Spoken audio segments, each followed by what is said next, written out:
Goeiedag liewe vriende, ek groet in die wonderbare naam van ons koning Jesus. En vandag wil ek met julle 'n gedagte deel, skuil onder sy vleuels.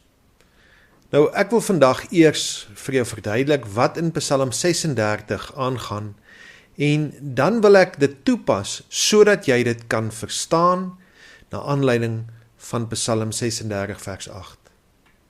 Nou in Psalm 36 word die goddelose gekontrasteer met die regverdiges, en die Here word ook verheerlik.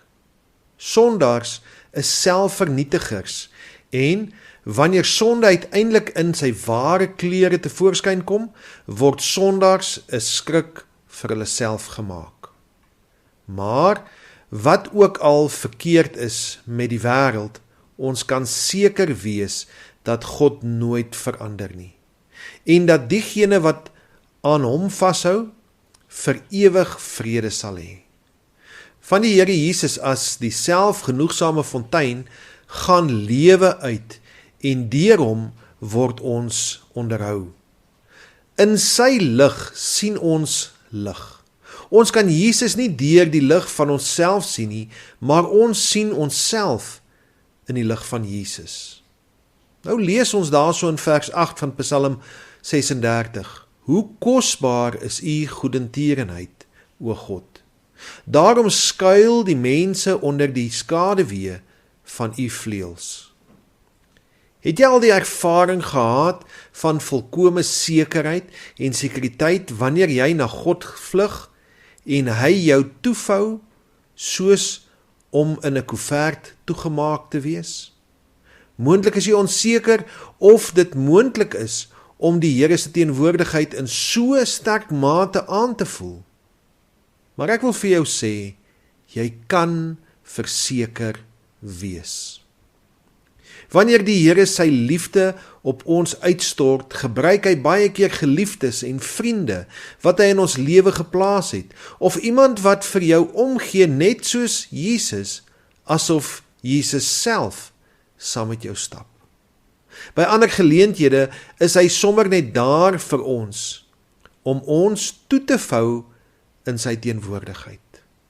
Hierdie ervaring is dikwels net so duidelik, bewustelik en tasbaar, soos wanneer 'n moeder haar arms om haar kleuter slaan met die woorde, ek is hier vir jou, moenie bang wees nie. Ons is onder sy vleuels verborge in hom. Wanneer jy op jou knieë tot hom roep, is dit presies wat hy vir jou doen. Ek het onlangs 'n kort video gesien van 'n hen en haar kuikens wat oor die gras loop en goggaatjies oppik. En wanneer daar skielik onheil is, kloek die hen en haar kuikens hardloop tot onder haar uitgestrekte vlerke in. En die hen druk die kleintjies een vir een tussen haar vere in, en hulle is onsigbaar vir die blote oog, want hulle skuil tussen haar dik vere vir beskerming. Wanneer ons sondig en dit baie keer opsetlik doen, verwyder ons onsself vanuit daardie posisie van beskerming. Maar wanneer ons by Jesus skuil, weet ons verseker dat ons veilig by hom is, ongeag die onheil wat ons oënskynlik wil vernietig. Iemand het gesê, prayer makes God real, and God makes prayer real. Wat ook al vandag dreig om jou vrede te steel, of omstandighede wat jou wil vernietig, kom skuil onder sy vlerke, sê vir hom, Here, ek kom skuil by u in hierdie saak vir u beskerming, help my asseblief.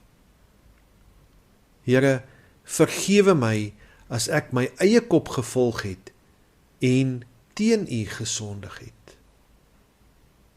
Ons lees in 2 Samuel 22 vers 31, hy is 'n skild vir almal wat by hom skuil.